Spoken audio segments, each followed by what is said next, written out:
Good evening. Verbs, हम लोग आज वर्ब्स के फॉर्म्स देखेंगे, वर्ब्स के टाइप्स देखेंगे कितने हैं। वर्ब्स का एक्चुअल मीनिंग क्या है? वर्ब्स मतलब एक्शन वर्ड्स। वर्ब्स मतलब एक्शन वर्ड्स, जो भी एक्शंस हम करते हैं वो सब वर्ब्स हैं। क्रियापद, जिसे हम मराठी में या हिंदी में क्रियापद कहते हैं। वर्ब का मतलब होता है क्रियापद। जिस भी किसी शब्द से हम लोगों को क्रिया का पता चलता है, कोई क्रिया करने का पता चलता है, उस शब्द को हम लोग क्रियापद या इंग्लिश में उसे वर्ब या फिर उसी को हम एक्शन वर्ड कहते हैं। तो एक्शन वर्ड होता क्या है? जिस भी वर्ड से हमें पता चलता है कि हमने कोई एक्शन की है।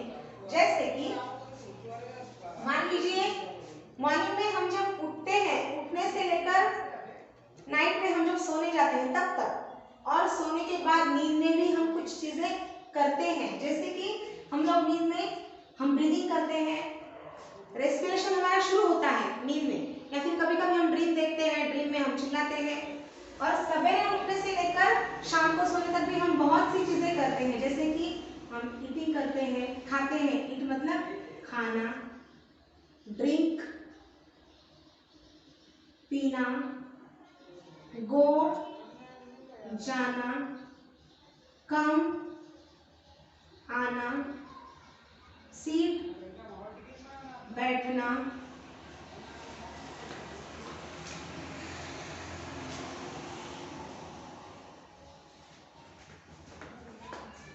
या फिर सी देखना, वॉच निहारना। ऐसी बहुत सारी क्रियाएं हैं जो हम पूरे दिन में करते हैं। वॉक चलना, टॉक बोलना, शो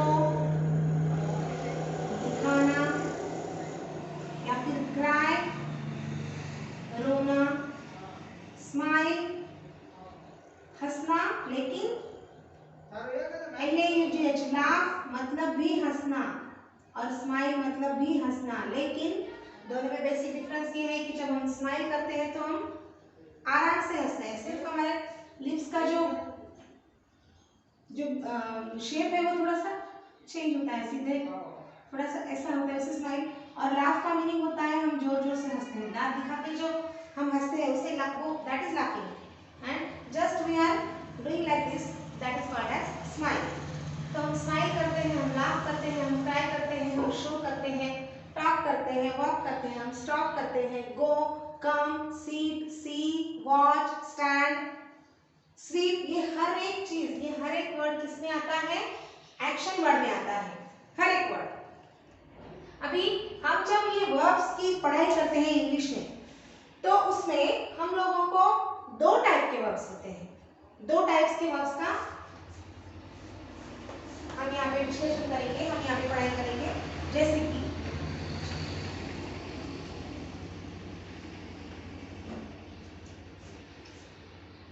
वर्ब्स,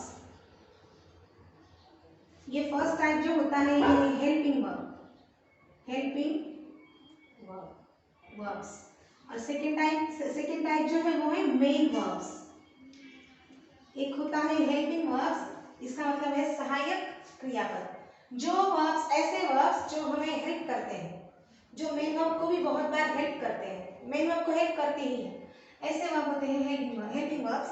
और कभी कभी ऐसा होता है कि उस लाइन में या उस सेंटेंस में मेन वर्ब आया ही नहीं है, उस टाइम पे ये जो हेल्पिंग वर्ब है वो मेन वर्ब का काम करता है। It works as a main verb. तो हेल्पिंग वर्ब क्या है? हेल्पिंग वर्ब के भी कुछ टाइप्स हैं। हेल्पिंग वर्ब के to be is helping verb,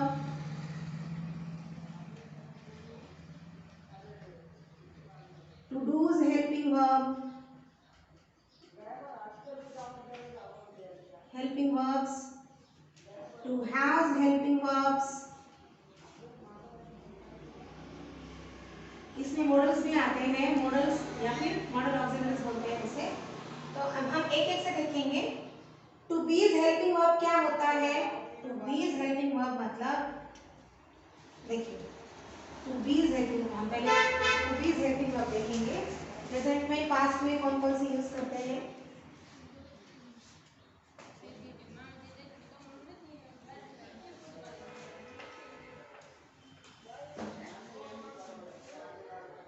to be's helping verbs, to be's helping verbs होते हैं प्रेजेंट में। प्रेजेंट में मतलब जो अभी है उसे प्रेजेंट कहा जाता है, जो बीता हुआ है वो पास्ट है, और जो आने वाला है कमिंग वो होता है फ्यूचर। तो प्रेजेंट में टू बी के कौन से हेल्पिंग वर्ब्स हैं? प्रेजेंट में टू बी के हेल्पिंग वर्ब्स हैं, फर्स्ट है एम, एम का मतलब है, एम का मतलब होता है। इज का भी मतलब होता है या होना, और आर का मतलब भी है, सबका मतलब है ही है, लेकिन ये जो है ये सिर्फ आई के साथ आता है, कम्स विथ आई, ये सिर्फ आई के साथ आता है। ये इज किसी भी सिंगल सब्जेक्ट के साथ आता है, और आर है ये प्लूरल सब्जेक्ट के साथ आता है। अभी सिंगल सब्जेक्ट और प्लूरल सब्जेक्ट्स क्या होता है? सिंगल सब्जेक्ट मतलब जो भी सेंटेंस शुरू हो रहा है उसका स्टार्टिंग का जो वर्ड है वो सिंगुलर है, तो दैट इज सिंगुलर सब्जेक्ट। और वो वर्ड जिससे कि मोर देन वन, हमें एक से ज्यादा की अनुभूति होती है, जैसे कि देखिए क्लास है, क्लास एक ही क्लास, यहाँ पे हमें जैसे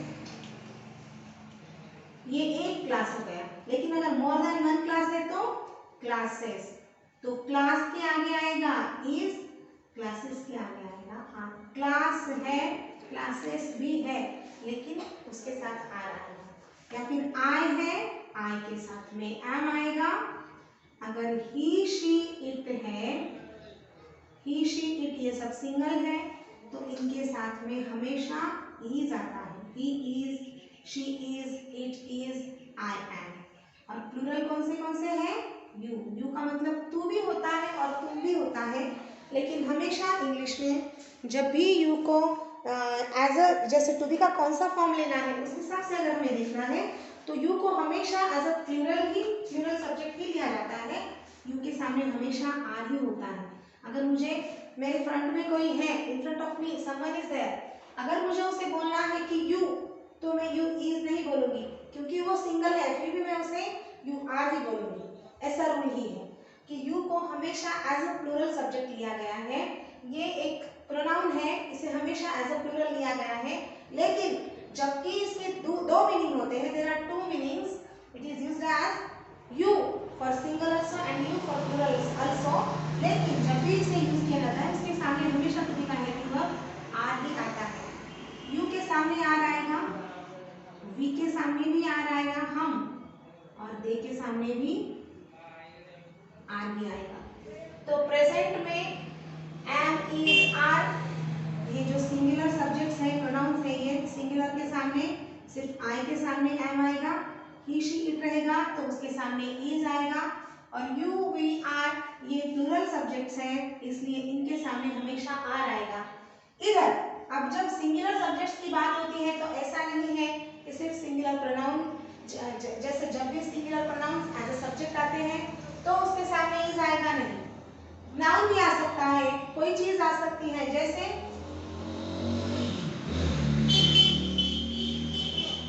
सानू इज माय बेस्ट फ्रेंड, तो सानू के आगे मैंने लगाया है, ये सानू एक्चुअली शी है, ये लड़की है, तो इसके लिए हम शी यूज कर सकते हैं, लेकिन ऐसा नहीं है कि शी आया तो ही हम इज लगाएंगे। जब कभी भी कोई नाम भी आता है तो हम उसके आगे इज लगा सकते हैं। या फिर my school is near my house, या फिर नियर द हॉस्पिटल, ऐसे भी आएगा, ऐसे भी आ सकता है, नियर द हॉस्पिटल, हॉस्पिटल के पास मेरी स्कूल है। या फिर ऐसे भी हो सकता है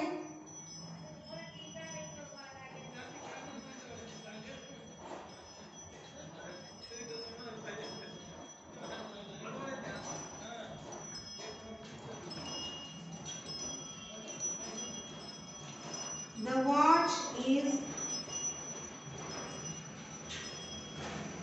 blue in color. वो वॉच है। ये मैंने अलग अलग एग्जाम्पल्स इसलिए दिए हैं, एक पर्सन का नाम है, ये किसी प्लेस का नाम है, ये किसी थिंग का नाम है। ऐसा नहीं है पर्सन है, प्लेस है, थिंग है, व्हाटएवर द नाउन इज, कोई भी नाउन है अगर वो सिंगल है तो उसके सामने हमेशा इज आएगा। लेकिन अगर यही सब नाउन अगर प्लूरल फॉर्म में आते हैं, जैसे कि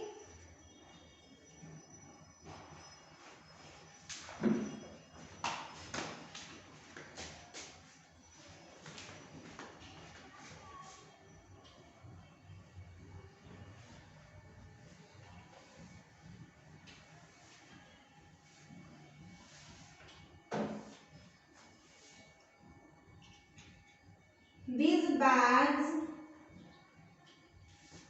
are very costly, ये सब जो भी बैग्स है ये बहुत कॉस्टली है, उनकी कीमत बहुत ज्यादा है। कॉस्टली मतलब बहुत ज्यादा। तो यहाँ पे दिस बैग्स ये प्लूरल है, ये सभी बैग्स, तो इसके सामने आ रहा है। या फिर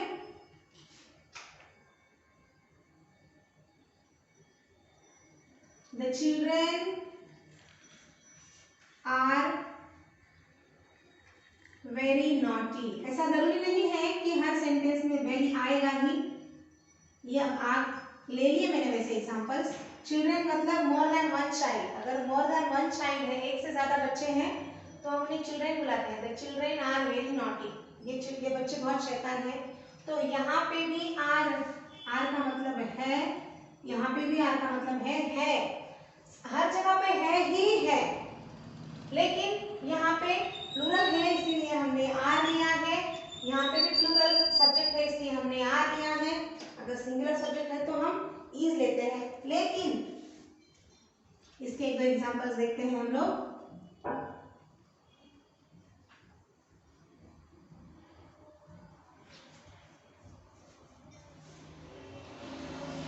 Those things are natural, वो सब चीजें नैसर्गिक हैं। वो सब चीजें कुछ भी हो, हनी हो सकता है, मिल्क हो सकता है, या फिर जो भी है जिनके बारे में बोला गया है, those things are natural। सिर्फ हमारा मोटिव इतना है कि हमें बताना है सब्जेक्ट अगर पूरा आया है तो उसके आगे आ रहा है। लेकिन अगर आई है तो आई के आगे हमेशा हम एम ही लेंगे। I am a bright boy, या फिर I am going to school, या फिर I am hungry, मुझे बहुत भूख लग रही है, या फिर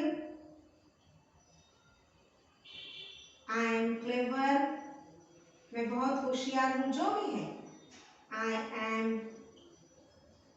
fair, जो भी है हमेशा आई के आगे एम आएगा, क्योंकि आई है सिंगल और एम का मीनिंग होता है। हमेशा आई के आगे एम आएगा। कोई प्लूरल सब्जेक्ट है उसके सामने आर आएगा, और अगर कोई सिंगुलर सब्जेक्ट है instead of I other than I छोड़ के अगर कोई सब्जेक्ट है तो हमको उसके सामने इज लेना है। टू बी के हेल्पिंग वर्ब्स में ये प्रेजेंट, जो प्रेजेंट में यूज किए जाते हैं, प्रेजेंट टेंस के लिए यूज किए जाते हैं, जिसमें आज की चीजें बोली जाती हैं, उसमें हमेशा हमें एम इज आर ये तीन जो है ये वर्ब्स है, लेकिन ये हेल्पिंग वर्ब्स है, ये हेल्प करते हैं हमेशा, इसलिए इनको हेल्पिंग वर्ब बोला जाता है। बहुत बार अभी यहाँ पे आई एम आया है, यहाँ पे कोई दूसरा वर्ब नहीं है। ये एक्चुअली ये टॉपिक अलग है, वर्ब किस तरह से यूज किया जाता है, उसका main verb as a main verb है या एज हेल्पिंग वर्ब है, पर फिर भी यहाँ पे कोई भी मेन वर्ब नहीं है, इसलिए इन्होंने अभी मेन वर्ब का काम यहाँ पे निभाया है, मेन वर्ब का वर्ब किया है, लेकिन ये हेल्पिंग वर्ब में ही गिने जाते हैं। आज के लिए बस इतना ही, बाकी नेक्स्ट लेक्चर में देखेंगे। जय हिंद।